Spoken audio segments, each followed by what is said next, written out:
오늘 이제 히브리서 11장 32절에 보면은 이제 여러 사람이 나오지요.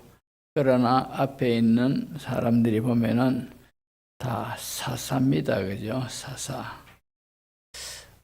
기드온, 바락, 삼손, 입다 이런 사람들은 사사 시대에 하나님 앞에 서였던 그런 사람들입니다. 그래서 오늘은 이 사사들의 믿음에 관하여서 살펴보도록 하겠습니다. 우리가 이스라엘 백성이라 하면은 하나님의 선택한 백성이고 또 하나님께서 특별히 사랑하신 민족이 이스라엘 백성들 아닙니까? 까닭에 하나님은 이들을 선택하시고 이들의 하나님이 되시기를 기뻐하셨고 또 이스라엘 백성을 하나님은 사랑하셨습니다. 이스라엘 민족은 연약한 그런 히브리 민족이 뿌리가 되어 있습니다만도 그러나 성경에 보면은 다른 민족보다 약한 민족입니다. 하지만도 하나님이 이들의 하나님이 되어 주셨으므로 하나님이 그들과 함께 하셨고 이들을 보호하시고 이들을 인도하신 까닭에 늘 주위에 여러 강한 민족들로부터도 아주 강한 이스라엘 민족이 되게 하셨습니다. 전쟁을 하면은 이기게 하셨고 그리고 어떤 일을 당할 때도 하나님이 함께 초자연적인 능력을 나타내심으로 이제 주변에 여러 민족들이 이스라엘 민족 하면은 두려움이 대상이 되게 했습니다. 이런 하나님의 보호막과 은혜가 이제 이스라엘 백성들이 하나님과 함께 하셨을 때는 이런 은혜가 함께 하셨고 그러나 이스라엘 백성들이 하나님을 등지고 떠나서 제약된 곳으로 향하여 갈 때 하나님의 보호막과 은혜가 이들에게서 거두어지는 그런 안타까운 일이 있습니다. 그렇다면은 이스라엘 민족은 약한 민족인 까닭에 외부의 침입을 받으면은 속절없이 이제 패배를 당하고 어려움을 겪고 그런 일이 있습니다. 그래서 그들이 어려움 당했을 때 고통 가운데 하나님 앞에 부르짖고 기도하면은 하나님이 사사들을 보내셔서 그들의 죄악을 깨닫게 하시고 그들이 회개하고 하나님께로 돌아오게 하면은 하나님이 다시 그 민족에게 은혜를 베풀어 주셨고 축복을 주시고 그리고 외부의 지배와 시달림에서 벗어나서 다시 강하게 되는 그런 은혜의 역사가 있었습니다. 이것이 바로 사사시대의 모든 내용들이 똑 보면은 다람쥐 쳇바퀴 돌듯이 이스라엘의 역사가 계속 그렇게 반복되고 합니다. 그런 역사가 7번이나 반복된 역사가 사사기의 역사입니다. 어떻게 보면은 이 이스라엘 민족하고 우리 나라의 민족하고는 아주 유사한 것들이 참 많습니다. 우리나라도 반만년 역사를 하지만도 어떻게 보면은 중국의 모든 시달림과 압박 속에서 살아온 우리 민족입니다. 그래서 중국은 대국이라 하고 우리나라를 소국이라 그렇게 말하곤 할 정도로 그만큼 중국에 정신적으로 현실적으로 시달림을 받은 그런 민족이지, 그죠? 이스라엘 민족도 참으로 외부로부터 얼마나 시달림을 받은 그런 역사가 이스라엘 민족입니까? 우리나라가 일제강점기 때 36년 동안 지배와 시달림을 당하다가 1948년에 이제 해방되어서 자주 독립국가가 됐지, 그죠? 이스라엘이 참 유랑민족으로 떠돌아다니다가 이제 독립국가가 건설된 것이 1948년 연도수가 똑같습니다. 그리고 이스라엘 민족은 주변의 아랍국으로부터 계속해서 전쟁과 시달림 이런 것이 있고, 마찬가지로 우리나라도 분단 국가가 되어 가지고 항상 이북으로부터 참 정신적으로 여러 가지로 힘든 그런 가운데서 되어지고 있습니다. 자, 이런 것을 볼 때 누구는 말하기를 우리나라를 보고 참으로 하나님의 선택한 민족이다, 그렇게 말하고 있습니다. 이처럼 이스라엘 백성들이 이 사사시대 때에 하나님과 함께하고 하나님 은혜 속에 있을 때에는 이들은 강한 민족이 되었고 이들은 잘 사는 민족이 되었습니다. 하지만도 하나님을 떠나고 자기들의 죄악 속으로 흘러갈 때에 그들은 곧 어려움을 당했습니다. 마찬가지로 우리나라도 하나님을 떠나면은 틀림없이 어려움을 당할 수밖에 없는 그런 민족입니다. 해서 지금 우리가 경제적으로 그리고 여러 가지 면에서 어려움을 많이 겪는 이런 시대에 우리가 살고 있지 않습니까? 이럴수록 우리나라는 참으로 우리 교회가, 성도들이 하나님 앞에 더욱더 회개하고 자신을 돌아보고 바로 서야 됩니다. 그것만이 살 길이고 하나님께서 다시금 은혜 주시고 지켜주시는 그런 복을 받을 수가 있는 줄로 믿습니다. 그래서 우리나라 민족은 특별한 민족입니다. 하나님의 보호와 은혜가 없으면 안 되는 그런 민족입니다. 자, 그런데 이스라엘 백성들이 이 사사시대 때 하나님께서 이스라엘 민족이 하나님을 떠나고 제약된 곳으로 빠져나갑니다. 그러면은 외부의 적으로부터 어려움과 시달림을 겪지 않습니까? 그리고 이 시달림 가운데서 그들은 고통을 겪으면서 깨닫습니다. 우리가 하나님을 떠나서 이런 일을 당하는구나. 하나님이여 살려주시고 우리를 불쌍히 여겨주시옵소서. 이럴 때 하나님은 준비해 놓으신 사사를 보내셔서 이스라엘의 죄악을 깨닫게 하고 회개하고 하나님께로 돌아오게 하고 사사를 통하여서 이스라엘 백성들을 구원시키는 그런 역사가 바로 사사기의 역사입니다. 사사라 하면은요, 역할이 어떤 것인가 하면은 사사는 그 당시에 제사장 역할도 했고요, 예언자적인 역할도 했고, 그런가 하면은 행정적인 수장 역할도 했는 것이 바로 사사입니다. 자, 오늘날도 이 우리나라가 참 폐역한 이런 쪽으로 자꾸 가고 하나님의 은혜에서 멀어져 갈 때는 하나님이 이 시대에 누구를 필요로 하느냐, 사사 같은 역할을 할 사람을 하나님은 필요로 하고 계신다, 이 말입니다. 사사시대를 우리가 성경을 보면은 크게 두 가지 잘못을 범하는 것을 우리가 알 수가 있습니다.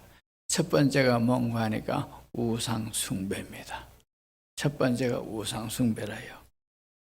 이 사사 시대에 이스라엘 백성들은 이때까지 살아계신 하나님께서 그 민족에게 어떻게 도와주셨고 어떻게 인도하시고 어떻게 복을 주셨는가, 이것을 잊어버리고 다른 종족이 섬기는 우상들을 가져다가 자기들의 하나님으로 삼는 일이 계속해서 반복되어지고 있습니다. 자, 이런 것을 보면서 참 희한하지, 그죠? 우상 섬기다가 이제 고통을 당하고 불행스러운 결과를 맞고 이런 것 때문에 깨달아야 될 것 아니겠습니까? 그런데 하나님의 은혜로 회복되면은 평안하다, 고요하다, 안전하다 이런 느끼는 순간에 또 사람의 타락된 부패성이 또 올라와서 하나님을 떠나게 됩니다. 자, 이런 것들은 사람의 부패성에 의해서 또 자꾸 그런 현상이 일어난다 하지만도, 그러나 아담으로부터 세상의 역사는 계속되어졌지 않습니까? 그런데 아담의 출현으로부터 어떻게 보면 영적으로는 하나님과 마귀와의 대립의 싸움입니다. 이 싸움이 계속해서 인류 역사 뒤에서 영적으로 계속해서 이것이 되어지고 있어요.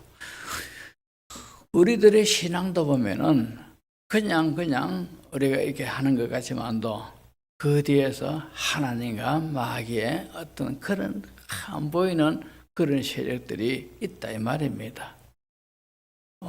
제가 어렸을 때 신앙생활 했을 때 얼마 안 될 때인데, 자, 이상하게 이제 주일날 되었습니다. 이제 교회를 가야 되지 않습니까? 그죠?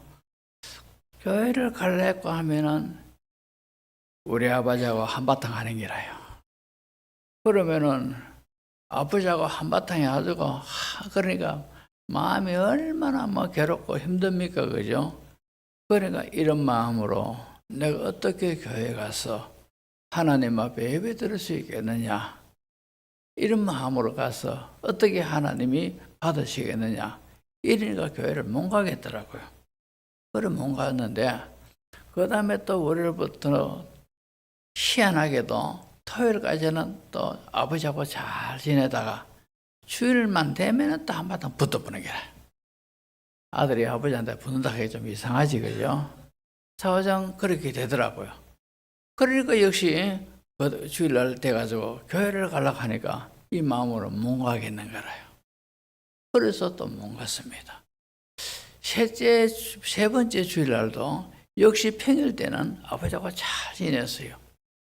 근데 주일날만 되면은 또 아버지하고 또 한바탕 하더라고요. 그래도 3주일 연속으로 못 가게 되니까 딱 성령님이 깨닫게 하시더라고요. 딱 깨닫게 하더라고요. 뭐냐 하니까 교회에 가서 예배 못 드리게끔 하기 위해서 그렇게 자꾸 그저 뒤에서 역사하고 있다 하는 것을 제가 느꼈어요. 그래가지고 역시 아내나 다를까 그 다음 주에 역시 아버지하고 늘 평온하게 잘 지내다가 주일날 되니까 또 이상한 일로 이 어떤 아버지하고 또 트러블이 생길 만한 그런 일이 있을 때 제가 쿡 참았어요. 참고 그리고 교회 가서 예배드렸어요. 자, 이런 것들을 경험하고 난 뒤에 마귀는 우리 성도들이 자오잔 이런 이유 저런 이유로 인해 가지고 교회 가서 예배 드리는 것을 그렇게 싫어한다는 것을 제가 그때 절절히 깨달았습니다. 왜 뭔갑니까? 교회 가서 예배 드리면 하나님께 영광 돌리고 하나님이 예배하는 자를 찾는다 했지 않습니까? 요한복음에. 왜 찾습니까? 은혜를 주고 복을 주고 힘을 주시기 위해서 하나님이 찾는다 했는데 마귀가 이 꼴을 보기 싫은 거라요. 그러니까 우리 성도들이 할 수만 있으면은 이런저런 일이 생기도록 해서 교회 못 가도록 하는 것이 마귀의 수법입니다. 그러니까 우리는 참 주일날 되면은 교회 못 갈 만한 어떤 그런 일이 있더라도 이걸 극복을 해서 물리치고 믿음으로 일단 교회 와서 예배드리는 이런 성도들이 돼야 될 줄로 믿습니다. 자, 이렇게 마귀가 역사하는데 역시 사사기 시대 때도 참 이스라엘 백성들이 하나님을 저버리고 우상을 섬기고 제약된 길로 가고 했지만도 뒤에는 마귀가 다 그렇게 역사를 하고 있는 겁니다. 자, 그래서 이 사사 시대 때에 가장 두드러진 특징이 두 가지가 있는데 하나는 우상 숭배더란 말입니다. 자, 우리가 조금 전에 읽었던 이 사사기 17장 1절에서 10절의 내용에 보면은 미가라는 사람이 등장을 합니다. 자, 이런저런 이유로 인해서 미가 집에 미가가 은을 가지고 돈을 가지고 개인의 신상을 만듭니다. 그리고 드라빔도 만듭니다. 그렇게 해서 자기 집에 신당을 만들어요. 신당을 만들어 가지고 이제 또 신당을 만드는데 신당을 이제 제사를 집례하는 그런 사람이 필요합니다.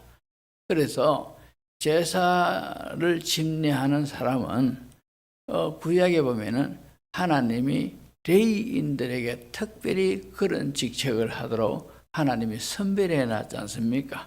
그래서 아론을 대제사장으로 삼고 그 후손들이 자꾸 제사장직을 이어받는 것도 하나님이 레위인들이기 때문에 그렇게 하게 하셨다 이 말입니다.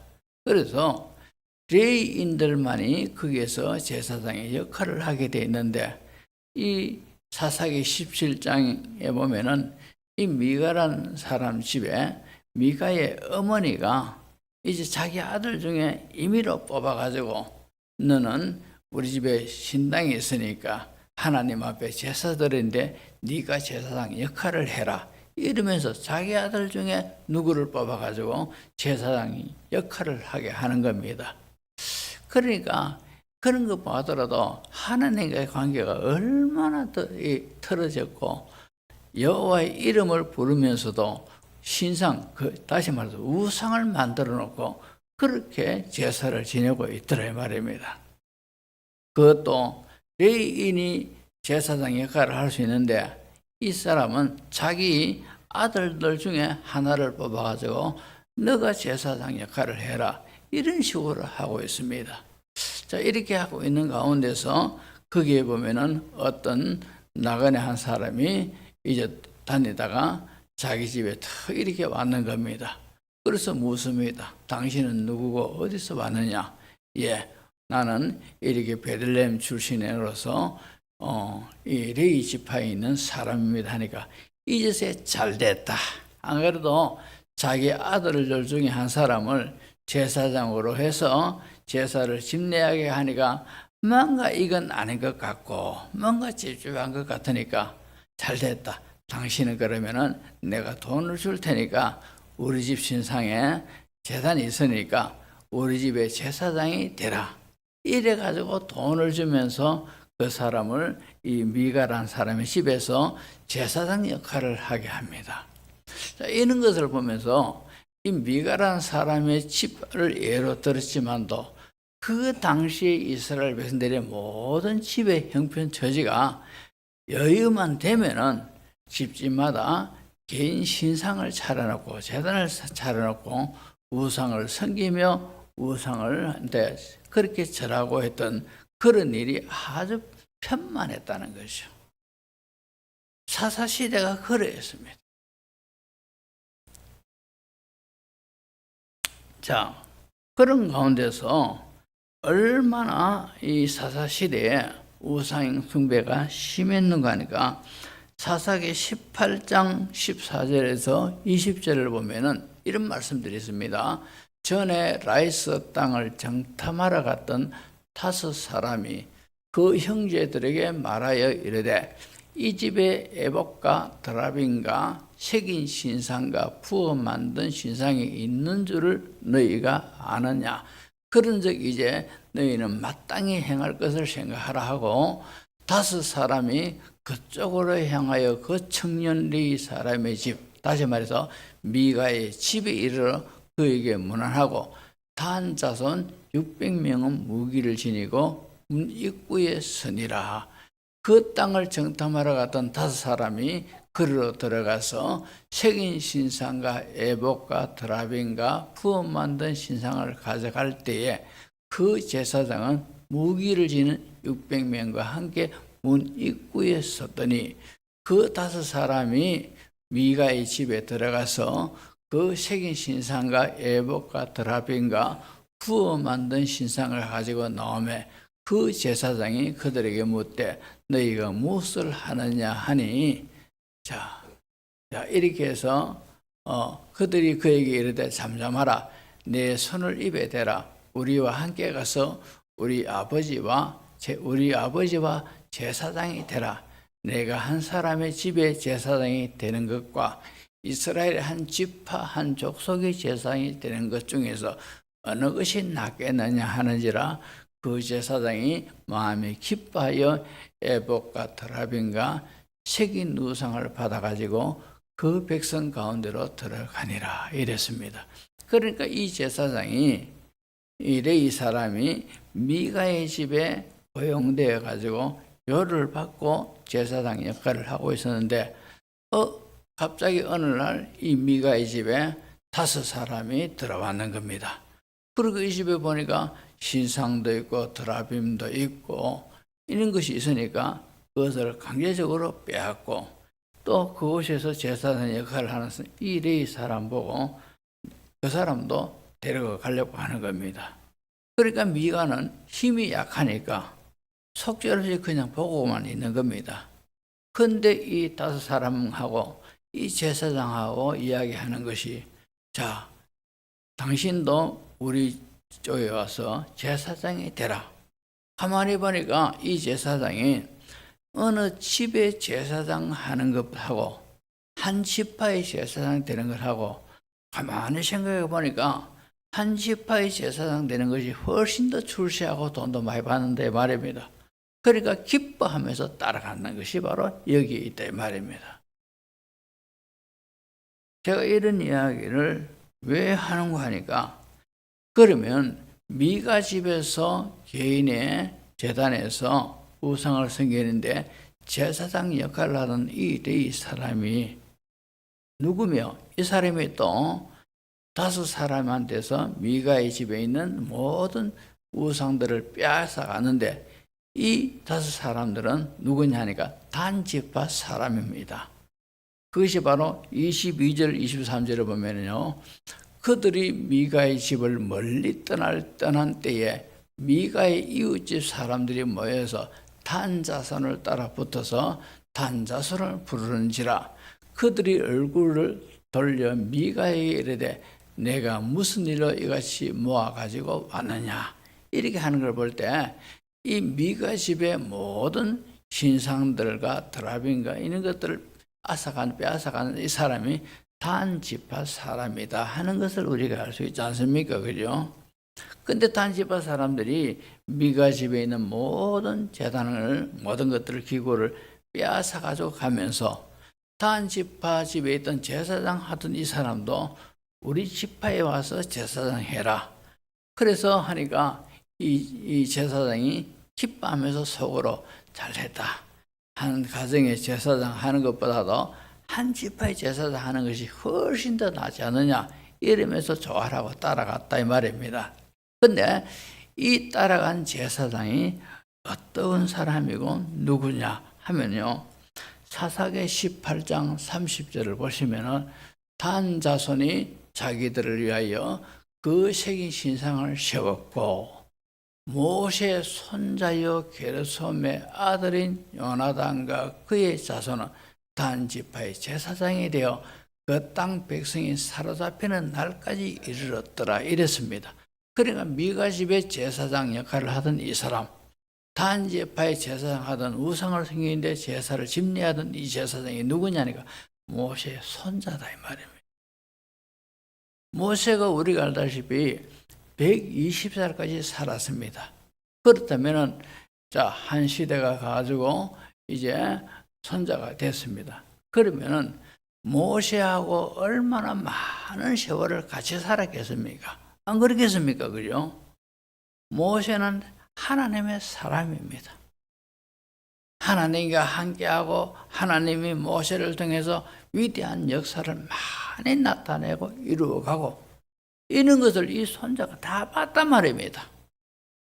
모세가 아무리 자기 직무에 전념했다 하지만도 자기 아들과 자기 손자에 대해서는 이렇게 가까이 하면서 하나님에 대하여 하나님의 말씀에 대해서 얼마나 가르치고 교훈을 했겠습니까? 그런데 이렇게 모세로부터 직접 하나님의 능력을 간접적으로 보았고 모세로부터 하나님의 말씀을 배웠고 교훈을 받았던 이 손자가 사사시대에 와가지고는 우상 섬기는데 제사장 역할을 했고 이래 했다 이 말입니다. 그러니까 이 사사시대에 얼마나 우상이 가득했는가 하니까 모세의 손자까지도 이렇게 우상 섬기는 일에 열심 내고 했다라는 것을 볼 때 그 시대가 얼마나 우상 섬기는 일에 참 가득했는가를 우리가 짐작할 수가 있습니다. 자, 이런 것을 보면서 개인의 생사화복도 하나님이 우리는 다 주관하신다는 것을 우리는 믿습니다. 그죠? 나라의 흥망성쇠도 하나님이 주관하고 계셔요.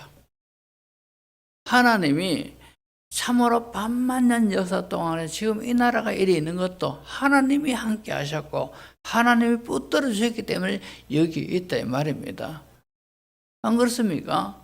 자, 38선이 쭉 있지 않습니까? 있는데 70몇 년 동안 이 38선 하나 끊고 우리는 평화를 지금까지 누리고 있고 경제적 번영을 지금 누리고 있는 겁니다. 하나님의 은혜께서 은혜로 그렇게 되어진 겁니다. 지금 중국이 자꾸 우리한테 부담을 주니까 우리가 자주 국방을 위해서는 핵무기를 만들어야 가지고 있어야 된다. 이래가지고 길을 쓰고 우리는 핵무기를 소유하려고 애를 쓰고 있지 않습니까? 왜 핵무기를 보유하면은 뭐 저것들이 하더라도 네 죽고 내 죽자 하는 식으로 하면은 그게 무서워가지고 함부로 못 하지 않습니까? 그렇게 한다 하지만도 결국은 하나님이 함께 하셔야 돼요. 우리나라가 하나님을 떠나고 우상을 섬기고 죄악 가운데 있으면은 바로 사사시대의 이런 꼴을 우리도 당할 수밖에 없어요. 이런 것을 보면서 참으로 지금 우리나라에 있는 교회들이 바로 서야 된다 말입니다. 먼저 믿는 우리들이 참으로 이 나라의 모든 폐역상을 보고 우상이 가득한 것을 보고 하나님의 주권을 우리가 믿는 우리 신앙인이 우리가 먼저 하나님 앞에 바로 서야 된다 이 말입니다. 이것이 우리 이 시대의 사사 역할을 하는 거라요. 근데 교회가 교회답지 못하고 성도가 성도답지 못하고 이러면은 영적으로 어두워지게 되고 사사시대의 불행스러운 일들이 올 수도 있다 이 말입니다. 하나님이 보호막을 감추어 버리시고 걷어 버리시고 이스라엘을 죄악 때문에 내몰라 해버리면은 바로 그들이 외부의 침입을 받아가지고 얼마나 고통스러운 세월을 삽니까? 우리나라도 보십시오. 어떻게 보면은 지금까지 역사가 이어져 온 것이 기적 같습니다. 중국이 있지요. 러시아가 있지요. 일본이 있지요. 북한이 있지요. 이 틈바구니 속에서 조그만 나라가 남한의 그죠. 한반도가 지금까지 그저 있는 겁니다. 이런 것이 하나님의 지켜주시고 하나님이 붙들어주시고 하나님의 은혜가 있기 때문에 지금 우리가 경제 강국으로 지금까지 여기 왔는 겁니다. 그런데 이럴수록 지금 경제가 어렵고 여러 가지 세계가 어수선하고 이럴 때일수록 더욱더 교회는 교회다워야 되고 교회의 역할과 사명을 잘 감당하는 것이 바로 하나님이 사사를 세워서 그 시대를 깨닫게 하고 바로 세웠던 것처럼 이럴 때 우리가 영적으로 깨닫고 이해를 하고 교회가 하나님께로 돌아가자, 하나님께로 바로 서자, 하나님 앞에 바르게 사명을 감당하자, 이런 식으로 바로 서는 것이 바로 이 시대의 사사로서의 역할을 하는 것과 같더라 이 말입니다. 이것만이 살 길이라요. 그런데 보십시오.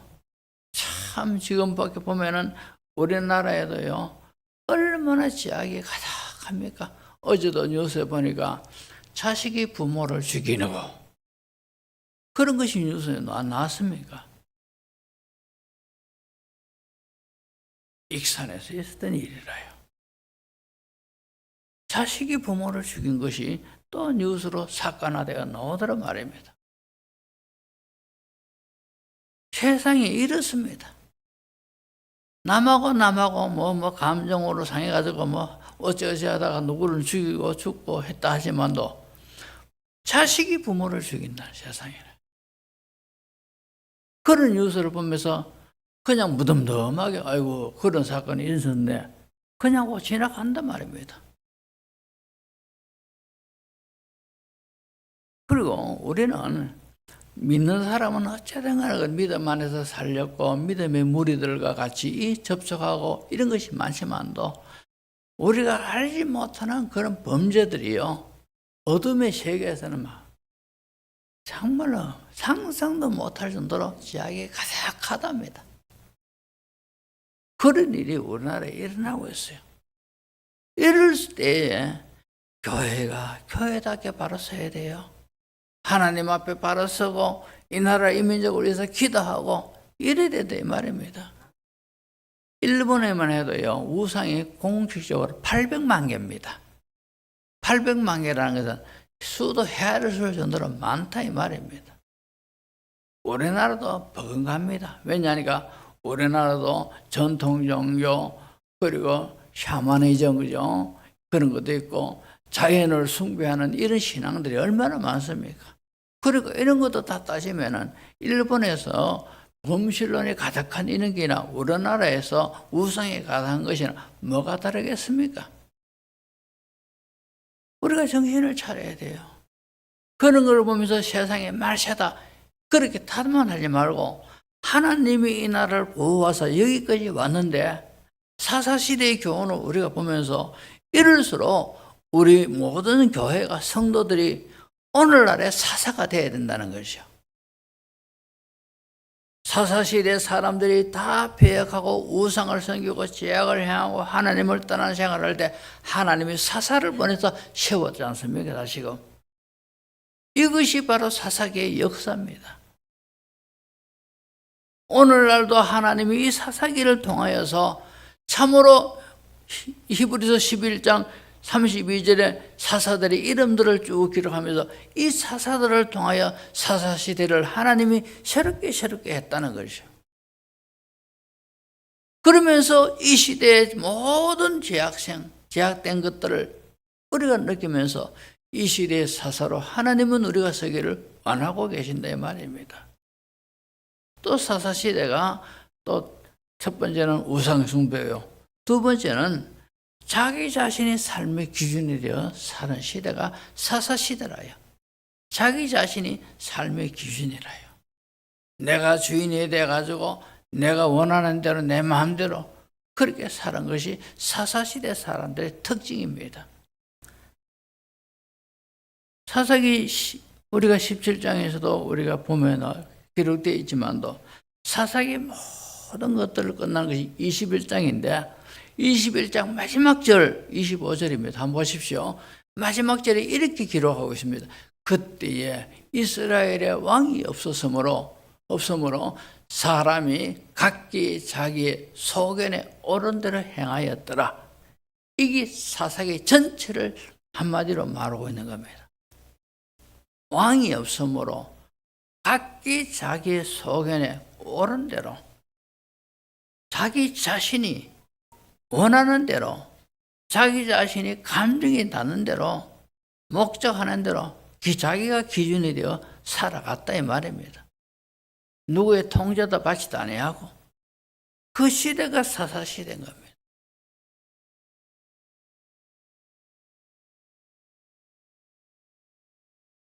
이사야 53장 6절을 보면은 우리는 다 양 같아서 그릇 행하여 각기 새 길로 갔거늘.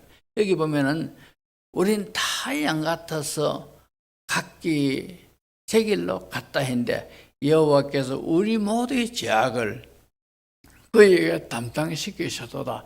우리 모두의 죄악을 하나님은 어떻게 표현하고 있습니까? 각기 새 길로 갔다. 그렇게 표현하고 있습니다. 음란하였거늘 어떤 죄를 졌거늘 뭘 했거늘 거짓말을 했거늘 도둑질 했거늘 이렇게 말씀하지 아니하고 각기 새 길로 갔거늘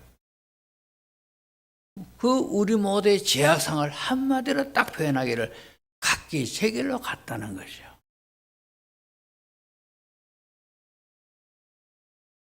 오늘날 믿지 않는 사람들은 두말할 것도 없어요. 자신이 주인이 돼가지고 내 인생 내 마음대로 산다는 거죠. 간섭하면 네가 뭔데 누가 왜 간섭하느냐는 것이죠. 자기 멋대로 사는 겁니다. 자기 하고 싶은 대로 하는 겁니다. 그래 요즘 그죠. 요즘은 나이 많다고 해서 청소년들 아주 안 좋은 그런 식으로 하면은 가서 간섭하면 두드려 맞습니다. 오히려 안 그렇습니까? 내 인생 내 멋대로 하는데 와 네가 간섭하냐.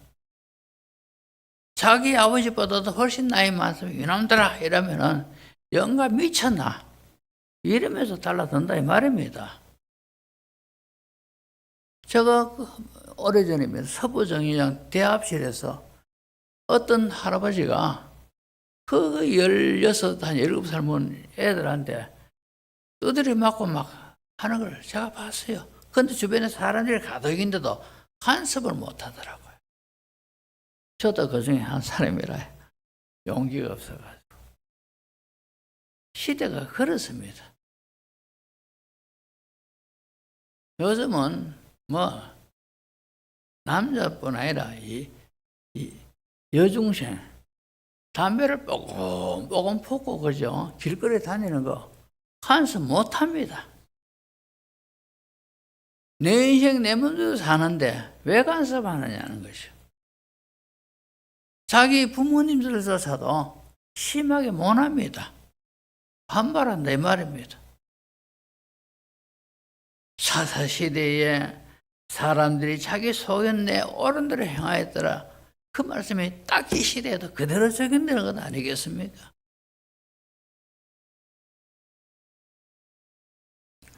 이런 걸 보면서 참으로 우리나라도요, 우리 개인도 하나님 은혜가 떠나버리면은 금방 화를 당합니다.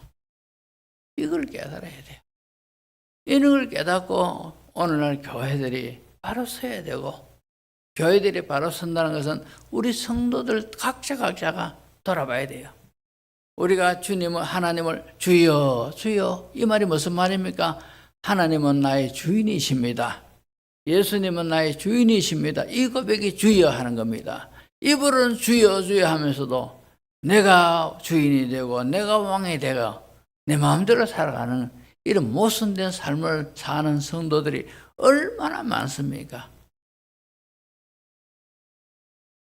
우리가 교회에 와서 예배드리고 하나님 말씀 알면서도 일상생활로 돌아가면은 하나님 말씀은 강구도 없고 막 내 마음대로 다 할 그런 경우가 안 많습니까?